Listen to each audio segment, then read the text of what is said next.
Helmet ছাড়া bike, Dhaka metro ল 180687 180687।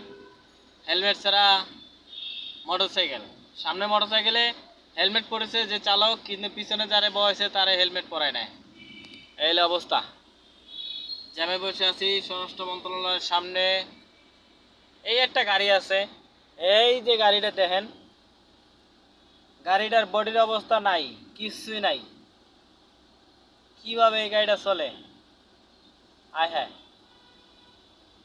লাল সবুজের বাসটা, ড্রাইভার এমন চালক ড্রাইভার যে গাড়ির বডি মডি একদম ভেঙে ছিঁড়ে লাইছে, কিচ্ছু নাই। এই হলো চালক। এই চালক দরকার আমার স্যারের একজন, এই যার চাকরি করি এখন এর এইরকম একজন ড্রাইভার দরকার। এই দেন গাড়ির বডিটারে কি করে খেয়াল আইছে, কেমনে খাইছে, আর এই কেমনে মোটরসাইকেল চালাই যাইতেছে দেখেন, দেখছেন কি অভিজ্ঞ মোটরসাইকেল ড্রাইভার, কেমনে কেমনে গেল।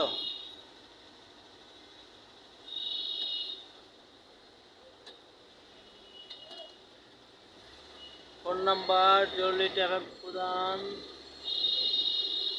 মা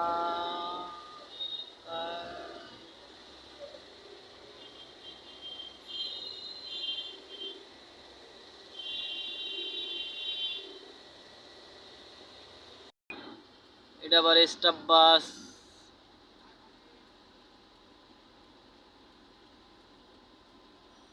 গাড়িটা প্রচণ্ড ডাইনিস বাই, ময়লা কাদা লাগা, তাও কিছু করে না কেন জানি না। আর আমার গাড়ি এত সুন্দর চকচকে ফকফকা, তারপরে কত কথা শুনতে হয়। এখন আমি আর 0 পয়েন্ট সামনে, 0 পয়েন্টে জ্যামে বসে আছি। এই মামাটা আবার বাদাম বিক্রি করে। মামা নাকি প্রতিদিন বাদাম বিক্রি করে মাসে 20-25 হাজার টাকা ইনকাম করে, মাশাআল্লাহ। আমরা ড্রাইভাররা 20 হাজার টাকা বেতন পাই, আর মামা রাস্তায় বাদাম বিক্রি করে 20 টাকা পায়, 20 হাজার টাকা পায়।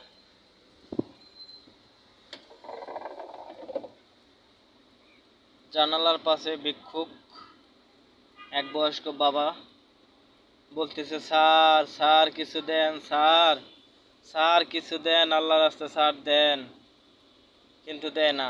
এই এক ভাই আবার আমার পান বিক্রি করতেছে, যাক বলছে ভাঙতি টাকা টোকা আছে, পকেট থেকে হয়তো 10 টাকা একটা নোট উল্টার হ্যাঁ দিল, 10 টাকা দিল, 20 টাকা মনে হয় পাইলো।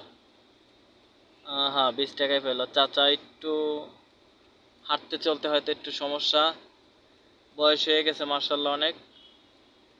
এখানে বলতেছে বাবা কিছু দেন, দেখি বাবা কিছু দেয় কিনা। বড় লোক, এত দামি গাড়িতে চলে, প্রিমিয় গাড়ি, 39 লাখ টাকার গাড়ি ব্যবহার করে। একজন রাস্তায় ভিক্ষুক, তার হাত পাচ্ছে বয়স্ক বাবার বয়সী, দেখি কিছু দেয় কিনা। মার্শাল্লাহ হ্যান্ডেল দিছে না, ড্রাইভার দিছে গাড়িতে, ড্রাইভার দিছে, মালিক দেয় নাই, ড্রাইভার ভাই দিছে। আমার চাচাকে ড্রাইভার ভাই 10 টাকা দিয়েছে। এখন এই আমার এই পাশের গাড়ি সরকারি গাড়ি অবশ্য, তো ওনাকেও ওনাকেও ওনার কাছে চাইছে, উনি দেয় নাই। এক আন্টিও ভিক্ষা করতেছে, আসলে বয়স্ক। আসলে ঢাকার ভিতরে ভিক্ষুকটা একটু অতিরিক্ত, যারা ভিক্ষা করে আর কি। কেননা আসলে কি করবে বলেন, মানে পরিস্থিতির শিকার। আর দেখা গেছে আর অধিকাংশ লোকই এখন ঢাকা শহরে তাদের বাড়িও আছে ভিক্ষুকের, পোলাপান বড় বড় ভালো জায়গায় পড়াশোনাও করে, আর সে ঢাকার ভিতরে হাত পাইতে ভিক্ষা করে। এই আর অবস্থা আর কি। আবার সবাই সমান না আর কি, সবার কথা বলা যাবে না। তো সচিবালয়ের ভিতরে একটি বড় একটি আম গাছ, জানি না এবছর আম হয়েছে কিনা এটাই, কিন্তু মাশাআল্লাহ গাছটা অনেক মোটা এবং সবুজ পাতায় খুবই অসাধারণ। রাস্তার মাঝখানে আরেকটি গাছ, দুই গাছের পাতা একাত্র হওয়ার পরে সবুজ পাতা পাওয়ার কারণে এই জায়গাটা খুবই ভালো লাগতেছে এবং খুবই ভালো দেখাচ্ছে এখন, এবং বাতাস বাতাস পাচ্ছে, একটু ছায়া পাওয়া যাচ্ছে। এখন আসলে ওই রকম রোদ নাই, গরমটাও একটু কম এখন বিকেলবেলা। আর আমার বরাবর একটা মিনার দেখতে পাচ্ছেন, এটা বাংলাদেশের সবচেয়ে সবচেয়ে সেরা মিনার, এবং এটা হলো আমাদের বাইতুল মোকাররম, ঢাকার রাজধানী সেই বাইতুল মোকাররমের মসজিদের মিনার।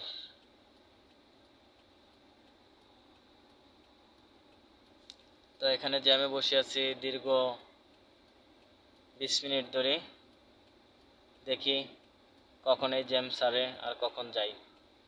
আসলে এই গুলিস্তান 0 পয়েন্ট, এখানে আসলে অনেক দূরপাল্লার বাস, তারপর আপনার লোকাল বাস যেমন 8 নাম্বার 7 নাম্বার, এই বাসগুলো অতিরিক্ত। এই সাইডে আরও অনেক বাসগুলো আছে, আজমেরি বাস যেটি গাজীপুর থেকে আসে, সখীপুর চান্দরা থেকে যে বাসটি আসে।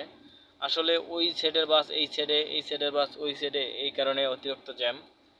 যদি এই জেলার মানে এই মাওয়ার যে বাসগুলা, এইগুলো যদি একটু ওই পারে নিয়ে যায় তাহলে খুব ভালো হয়, তাহলে এই সাইডে জ্যামটা থাকে না।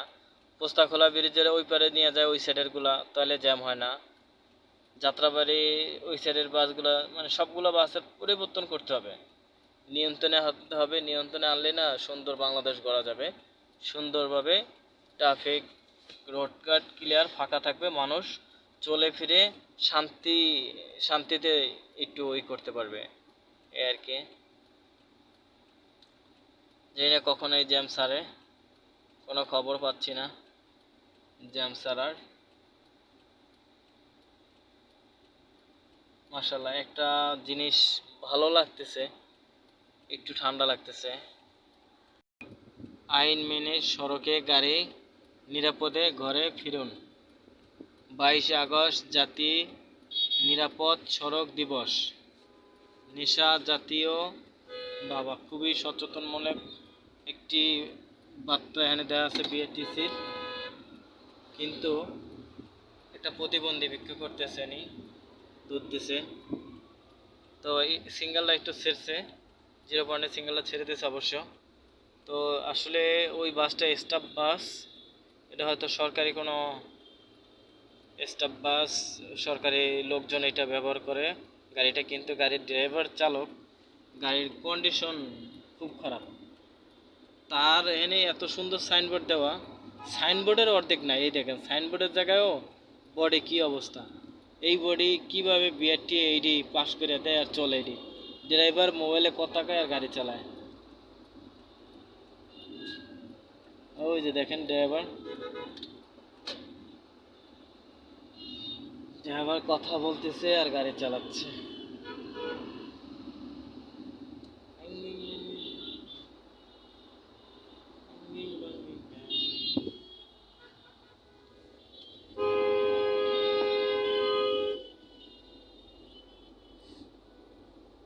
কিছু বলার নাই।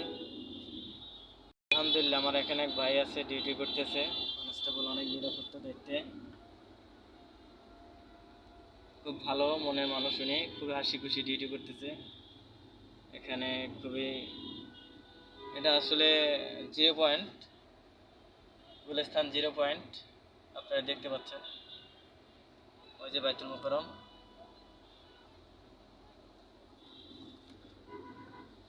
একজন ভাই হেলমেট ছাড়া যাচ্ছে, দুইজন হেলমেট ছাড়া যাচ্ছে।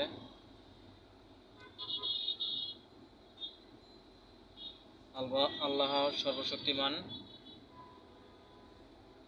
সিএনজি পাশা দিয়ে ঢুকছে, এবার ডাইনে গেছে, মানে কি রাস্তায় কিভাবে চালায় আল্লাহ জানে সিএনজিটা।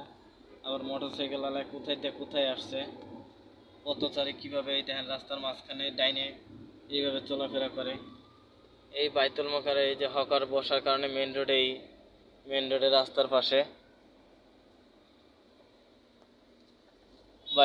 বাইতুল মোকাররমে রাস্তার বাম পাশে হকার বসে। আমার এই ভাই দেখেন কি মহব্বত, এই গাড়ির বাম্পার খুলে হালাইছে।